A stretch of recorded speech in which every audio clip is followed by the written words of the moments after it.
can't believe I'm finally recording this video of my birth story, which has been the wildest story, most exciting and roller coaster exciting now that I think, but roller coaster journey that we were on when I was about to give birth. Hi guys, welcome back to my channel. My name is Sakshi. If you're watching me for the first time, I'm an Indian living in Berlin, Germany. On this channel, I talk about all things lifestyle in Germany, traveling in Europe, and a new mama lifestyle because I am a new mom to a 5-month-old now. So I uploaded one video already about my birth vlog. If you haven't seen the story here in this video, make sure you check that out. Basically, I talked about a very seamless process that I went through in my birth delivery, right? But in this video, I want to dive into more details of my birth story because we were thinking about so many options of how I would like to give birth and what are the options that I had, what options I chose, and why I did not choose some other options. And if you're going through the same phase, I just want to contribute in any way, shape, or form of how I can help you and the researches I did, right? So stay with me. I will be diving into every tiny detail. But to give you a summary of my delivery, I gave birth in my 42nd week. I was super late as compared to my due date, and I had induced labor with vaginal gel, and it was an emergency cesarean delivery. And nothing of this was planned, but this is how it is. Now, that was the summary. Now, let's dive into the details of baby Sid's delivery. So, my due date was 13th of January, and me and Ugam, my husband, we were very sure that Sid will come early, right? Because he was so active, like so active. If you were see my shapes of tummy, like the way he used to move in my tummy, it was scary and hilarious at the same time. We were so sure that I will end up in pre labor or early labor. I don't know how you say it, but that was a huge surprise that I had to get induced. I remember going to my gynecologist and doing the checkup of his position, and in 36 week we saw that he has changed his position. Like throughout the pregnancy, he was in the perfect position, his head was down, legs were up, but in 36th week he no, in 34th week, sorry. In 34th week, he changed his position and his head went up, legs down. So my gynecologist told me like do lots of walk, do lots of squats, exercise, and just keep yourself active and baby will like come in the right position. I did that, and in 36, 37 week, he came in the right position. So that was great. And everything was perfect. I was like, right, okay, I'm ready to have birth. Now I'm just ready for the labor to get started. But in 38 week, I went again for the checkup because after 36 weeks, your checkup tends to happen every single week, right? So I went for the checkup in 38 week and he changed his position again. Like he went diagonal this time. His head was not up, neither down, it was diagonal almost. And again, I had to do all sorts of exercises to bring him in the right position. And luckily, he did. In 40th week, he was in the right position, and that's when I went to the hospital where I was supposed to give birth, because then my gynecologist said like, you don't have to come to me anymore, just go to the hospital, discuss the procedure with them, how they're going to support you with the birth, what are your birth options, should you go for planned C-section or emergency C-section or labor induction, things like that. And I went to my hospital where I was supposed to give birth. And if you're in Berlin, I went to Vivante Friedrichshain, right? I went there and they did my checkup. So after I went to the hospital in my 40th week, they did my checkup and doctor said your cervix is completely closed and you just have to wait, right? And they told me some of the options that could induce labor, like eating lots of spicy food, having sex, and some other things. I think those were the two main, like having sex and eating spicy food. And I told the doctor I have been eating spicy food throughout my pregnancy. And obviously, I was very careful about the amount of spices I eat till I think 7 or 8 months. But in the ninth month, I was like back in my normal state. I was eating all the spicy food in the world. I was just ready to give birth in my ninth month. So I told doctor, and then she was like, the only option is to have sex. So we waited and then we explored more options. By the way, if you haven't given birth in by the 40th week and you go to the hospital, they will call you and they will do your CTG and they will do your cervix check every 3 days, right? So I went to the hospital every 3 days till my 42nd week. Then when I went there, um, that's when they told us these options that I just told you about: eating spicy food, doing sex. So I was obviously doing my research of how I can induce labor. So parallelly, I was doing researches, and the things that I found to induce labor were these two: spicy food and sex. Other than that, there was having castor oil, like 1 teaspoon of castor oil in a juice or in milk. So that was one of the option on the plate. And the fourth option was do 100 squats. Literally, I talked to so many people and watched so many videos. I commented on them. I reached out to the people who made the videos, and they told like they did 50, 60 squats, and after 2 hours, their like labor pain started. So I did squats, but nothing happened. I was eating spicy food, nothing happened. Now there were two options left, which was having castor oil and doing sex. So I got the castor oil from the pharmacy. And from the pharmacy, when I told them, like they asked me, do you need castor oil for cooking or hair? So I told them, no, no, no, not for cooking, for hair or for constipation. Sorry, for hair or for constipation. I said I want to get my labor induced.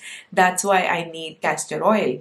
And the person at the pharmacy was shocked because they were like, this is a very old school way, and you shouldn't do that, especially if you don't have someone's professional guidance who is watching you what you're doing. And secondly, even if you do it, you will end up in having diarrhea, and this is something that you don't want to, right? And I did the research again. And if you take the castor oil, you will get diarrhea, number one. So it's a lot of mess. Like you're having loose motions while having contractions. It's the last thing you want when you are in labor, right? So they told me, so as per my research, you will get diarrhea, you will have very, very strong contractions, and your labor will be fast, right? So I know myself, my pain tolerance is horrible, as I would like to say, right? So I was like, if I am going through that labor pain, which is already very scary to me, and if I take castor oil, it will like triple the pain that is supposed to happen naturally, and then I will have loose motions as well. Although my delivery will be fast, but then that's not guaranteed, right? Every body is different, every birth is different, And even if I take castor oil, who can guarantee that I will like deliver the baby in 3 hours, right? So I was super scared to take castor oil even though I bought it. I still have it in my cupboard, so I never opened it. It is literally in my cupboard. Then we went for the last option, which was sex. We did it in 41st week. 41st week, yes. Nothing happened. Surprise, surprise. And then I was like, what the hell? Nothing is happening. I'm trying to do every damn thing under the sky. I've done walk, I have done squats, I have eaten spicy food, sex is done, castor oil I'm not doing because it's just too much to take after you take castor oil. And then like now I just have to get induced. And one more thing that I tried to induce labor, which I forgot to mention, and that was doing nipple stimulation. So I used my breast pump, which I bought already because pumping was always in my plan after delivery. So I had already got the breast pump, I had it at my place. So I used it to do nipple stimulation. And when you do that, it also induces labor. So this is also something that I tried, which did not work for me, by the way. So doctor in 42nd week gave me an option of how I want my delivery to be like. So they gave me like you can have induced labor or you can go for cesarean, planned cesarean, right? And this is when we really got like, oh my God, what we should do. So, after having the discussions from the doctor, I came home, I talked to my family, my friends who have given birth, and I talked to some of the people in Berlin I was in touch with who are like pregnant mamas and who recently gave birth and things like that. I did so much of research and I was constantly on my phone talking to people, listening about their birth experiences. By the end of 41st week, I had no contractions. My cervix was also closed. There was no sign of mucus plug as well. I have never experienced Braxton Hicks as well. Now everything was off the table. And when I went to the hospital, doctors told me that it's just either you're getting induced or you're doing planned cesarean. Obviously, everyone had told me that when you do cesarean, recovery takes a lot of time. And we were discussing everything about what should I do. Now, cesarean was also off the table because of the things that I just told.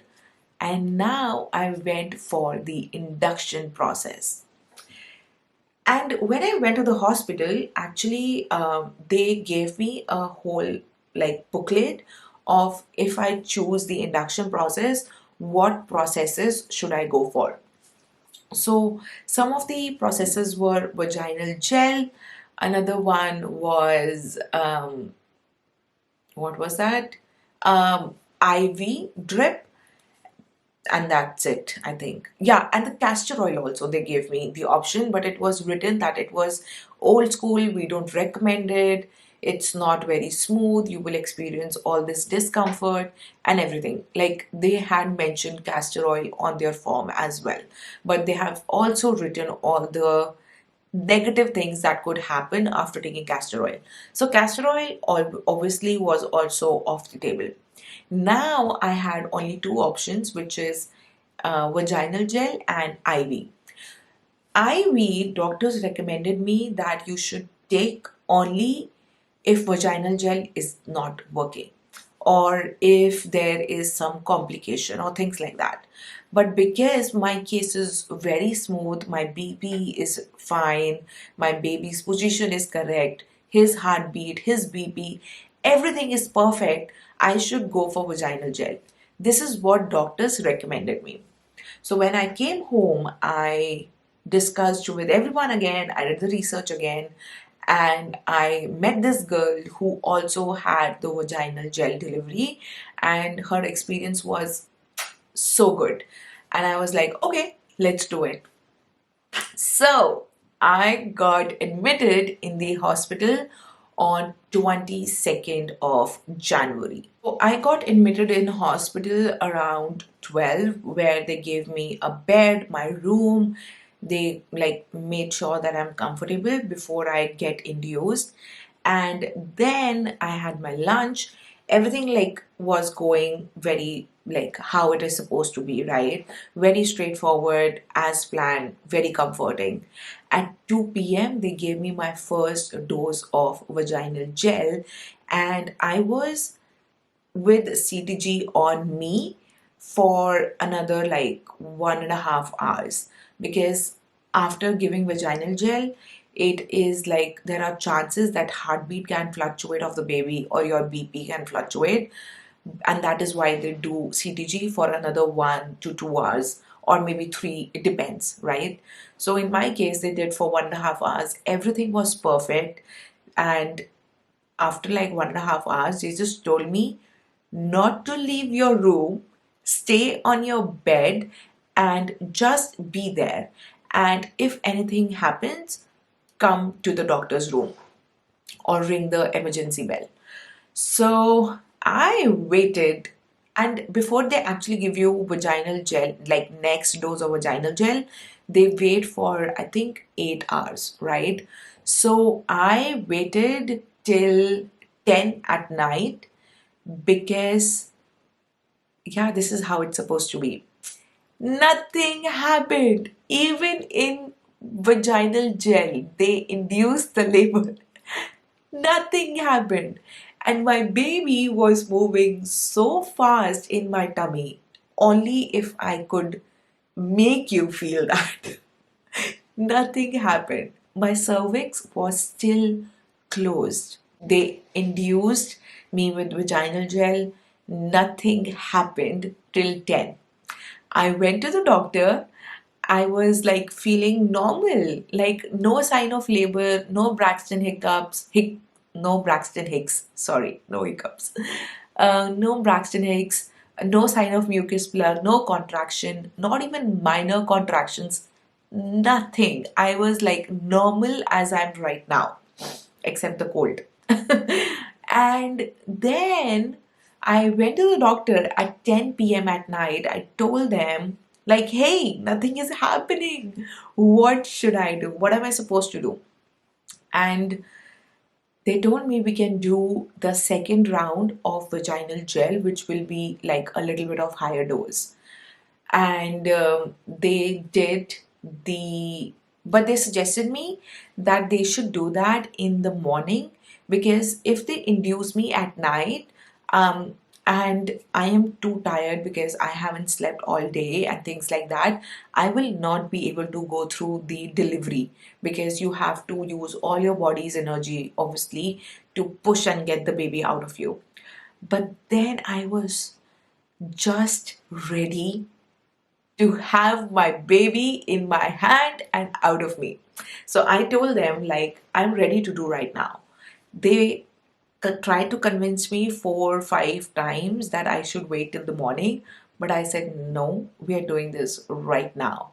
Like, if it's safe to do, and if it's not just about my energy that I will not be able to push through delivery, if that's the only reason, I want to do it right now. And this is what we did. We did CTG from 10:30, 10:45 approximate, at night till 12, right? Because before they give you second dose of vaginal gel, they will like check your heartbeat, baby's heartbeat, PP, everything. So they did the CTG again. By 12, everything was looking perfect. We are ready to go for the second dose of vaginal gel, and I got induced for the second time, but with the higher dose, right, as compared to the first time. This time, they did not tell me to go to my room, right? This time, I was supposed to be in that room where I was induced And I was supposed to have CTG on me throughout. And doctor told me beforehand that if this also doesn't work, then we are doing cesarean, right? So I got induced. I was in that room with CTG on me. It was at 12 at night, and around 4 my body started to shiver. I was feeling so cold. I was alone firstly in the hospital because Ugam was not allowed because of pandemic. So he just dropped me at the hospital. He made sure that I was comfortable when I got my room, and that's it. He was gone. Like, he went to the home because he was not allowed to be at the hospital. I was all alone from 22nd of 2 p.m. till 23rd of 6 a.m. in the morning, like the next day, 6 a.m., because that's when my contractions started to get strong, right? My first contractions started around 4 till 6. I was all alone. I had birthing ball with me. So with CTG on, I was like sitting on the birthing ball. I was walking. I was going to washroom and things like that. And that's when I just lost my control and I talked to the doctor, the midwife, that please can I call my husband? So she said yes, of course. And we called my husband. He was there in the hospital by 6:30, 6:35. I called him around 6:10 approximate. So within 20 to 25 minutes, he was in the hospital. And guess what? When he came to the hospital, I was shifted from that induction room, the ward room that I was in, to the labor room already because my um, cervix was opening so fast, and I was already, I think, 5 centimeters dilated by 7 a.m. in the morning. So from 4 to 7, I was almost 5 to 6 centimeters dilated. So I was already like moved to the labor. I was almost dilated for 5 centimeters already by 6 or 7 a.m. So from 4 to 7, I was 5 to 6 centimeters dilated already. It was super fast.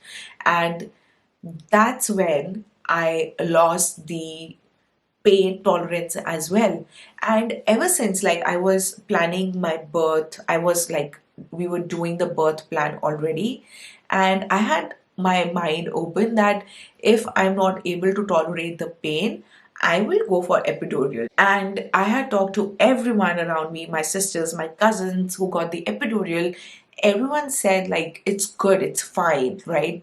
There are millions of girls who are taking epidural. So I had my open mind and I went in with the mindset that if the pain goes out of control, I will take it. And that's when I lost the control of pain tolerance when I said I want the epidural. Guess what? Within 15 to 20 minutes, I had my epidural on and I did not even feel a thing. It was the best decision ever. Literally, firstly, epidural usually takes a lot of time, around 30 to 40 minutes, sometimes up to an hour, as per what I have done the research. But my took only 15 to 20 minutes. My doctor was so amazing. God bless her. I love her. She was so, like, I can't even explain in words. I did not even feel a thing when epidural was going inside me. And after 15 minutes, she was like, "You're done." I was like, "What? That was quick." Like, me and my husband, we saw each other and we were like, "Wow." That was my epidural experience. So after getting the epidural, within like next 2 to 3 minutes, my I couldn't feel a thing. Like, my contractions were gone. I just felt like that, right?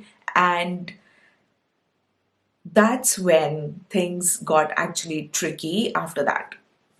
It is not because of the epidural. I just want to give a heads up, right? So around 11:30 a.m., I was 10 centimeter dilated already, right? My labor started at 4 in the morning, and by 11:30, I was 10 centimeter dilated already.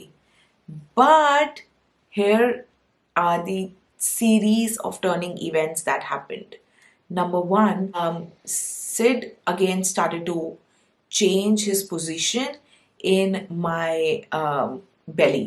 So we were not able to push, or we were not able to do anything when we were ready, right? So doctors told me to do some squats while epidural on, like not squats, but to get on the bed like opposite and just like do things like that. Some exercises they told me.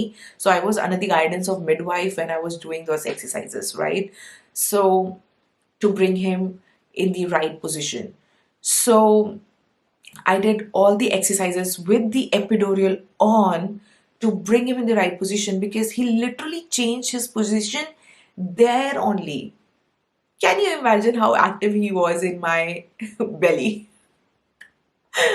But yeah, he changed his position again. I did some exercises. Luckily, he came back in his position around 10:30. Like when in an hour, 1.5 hours, he came back in his right position. Thank God. And then I was like, wow, I'm already 9 centimeter dilated. By it was 10:30 around. I was like, I'm already almost 9 centimeter dilated. He is in the right position. I was so excited. So I asked the doctors, like, will we be able to start the labor? We will be able to start pushing. And doctors told me that he should drop in pelvis before we actually uh, do the pushing. So having 10 centimeter dilated cervix and having your baby in the right position is not enough for normal delivery. Babies should drop in the pelvic as well. So we did everything and we were patiently waiting for him to drop in the pelvic, but it did not happen.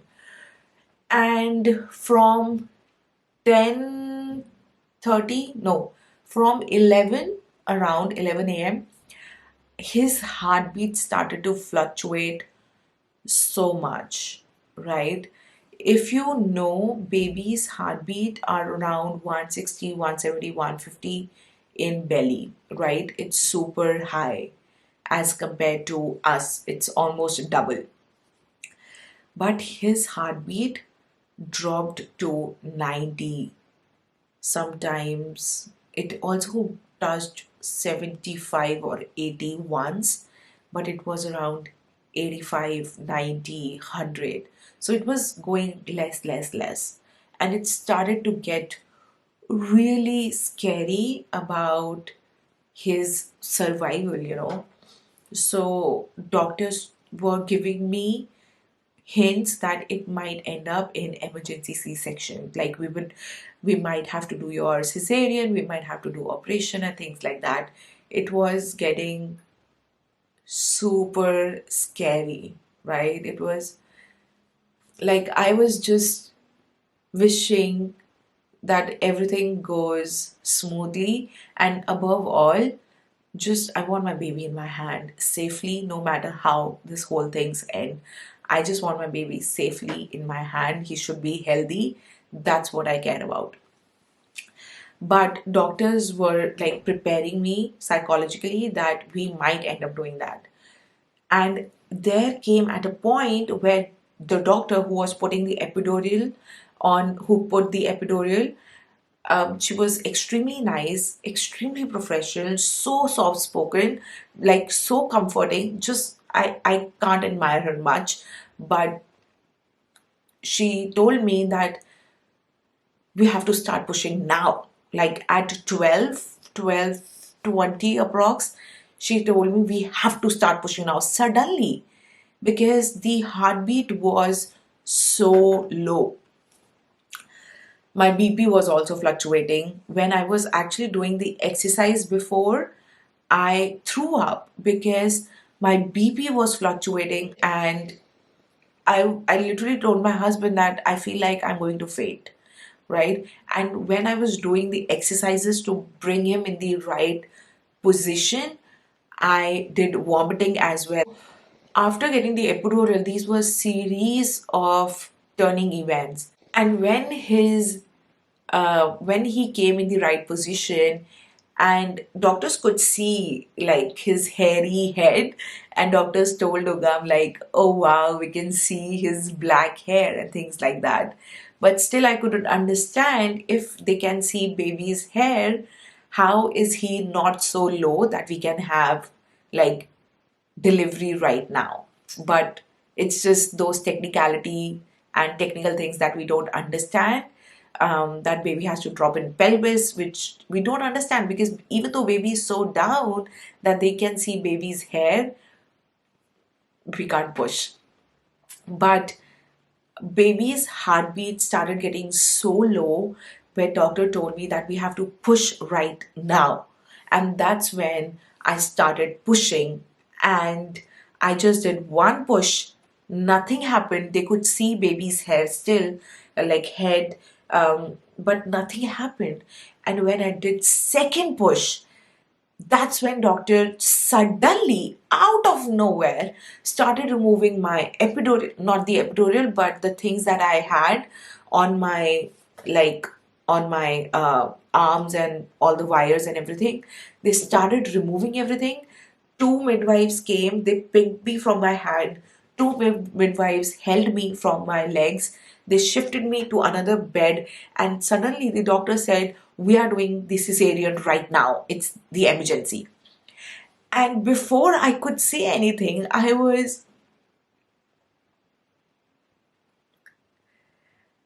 it's scary. I couldn't see my husband because there were doctors between us. I was crying so badly. My husband was speechless. He was like, what is happening? Because obviously we don't know anything, right? We are not doctors. They know the best for us. And we were always with the open mind that we will go whatever doctors will say, right? So they just held us, held me, they put me on the other bed, they were taking me, and I was just looking at my husband, and within 30 seconds, or I don't know, 40 seconds, he was not in front of me anymore. I was in another operation theater, because it was just next to the room, labor room. And I went in that room. There was this small bed which had green sheets on it. Doctors wearing, everyone is wearing green clothes. Suddenly, where I was in the room where doctors were wearing blue clothes, everything's changed. Doctors' clothes changed, the how the whole room looked, everything changed. There were big lights on me. Again, doctors picked me from this bed, moved me from that bed to the operation bed, and a doctor came and just put a sheet in front of me so I couldn't see what is happening down there with me.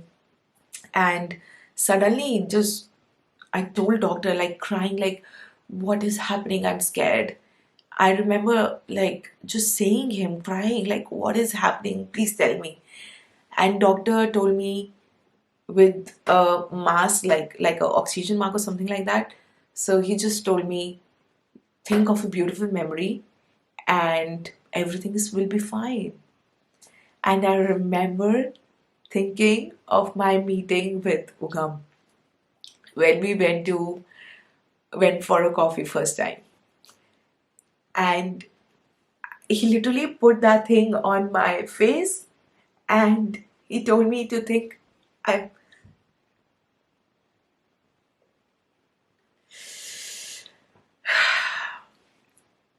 It gets emotional every single time.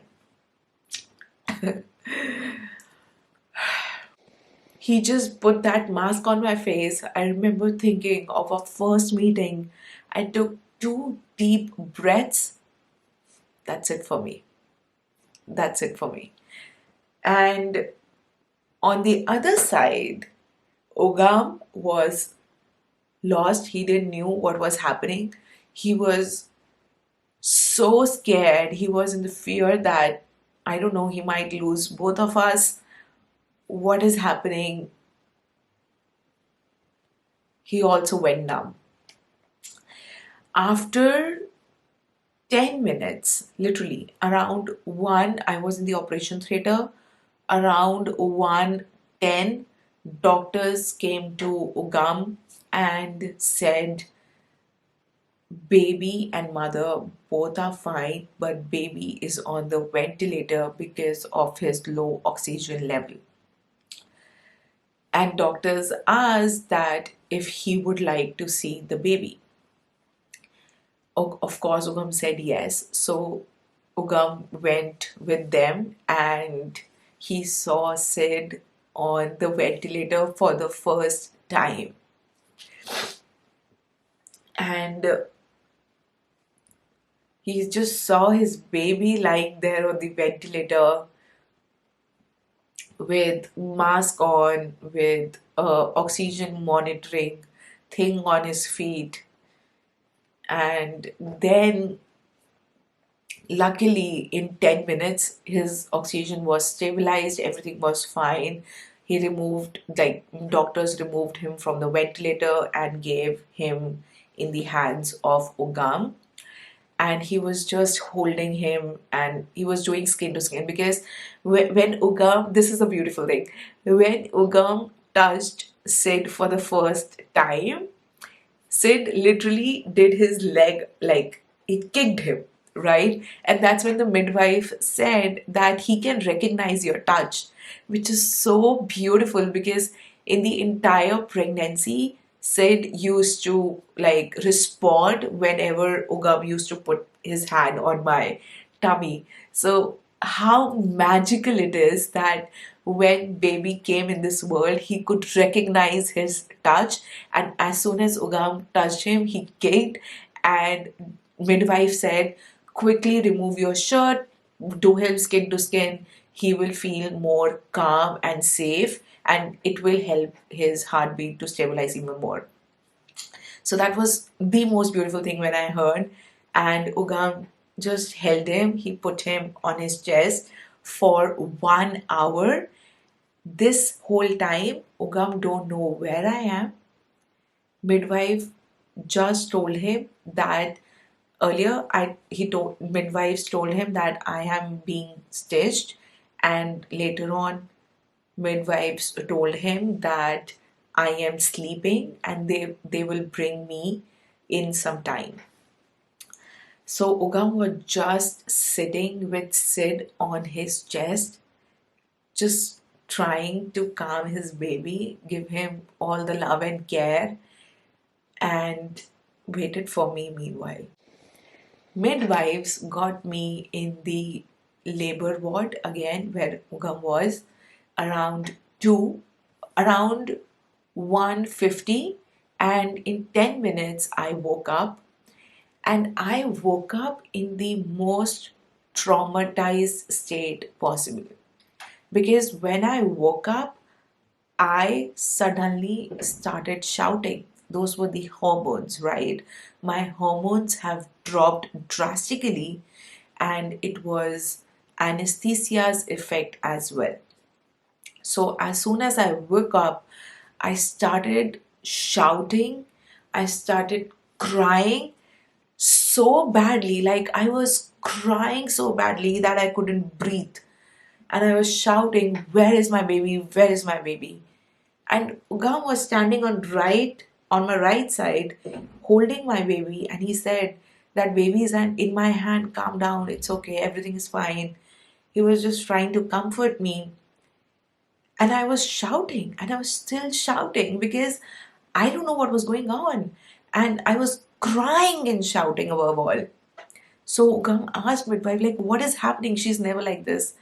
And they just said that this is anesthesia's effect, plus her hormones drop drastically, so it happens, it's normal.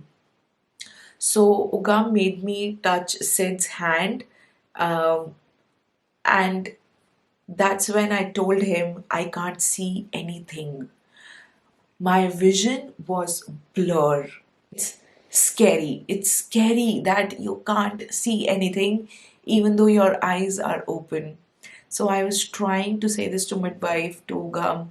I can't see anything. I can't see. I'm trying. My eyes are open, but I can't see. Because I was in such a traumatic state, I was just out of control.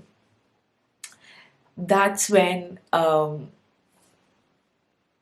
got super scared. But slowly, in 10 minutes, my vision came back. As soon as my vision came back, I saw Sid. I got my baby here. And literally, that was the moment.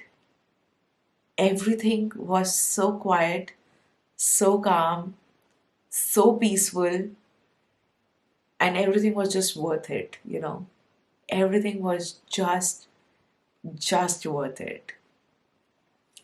I just had my baby on my chest, and I can't explain in words what I felt. It was the most beautiful, peaceful moment of my life, right?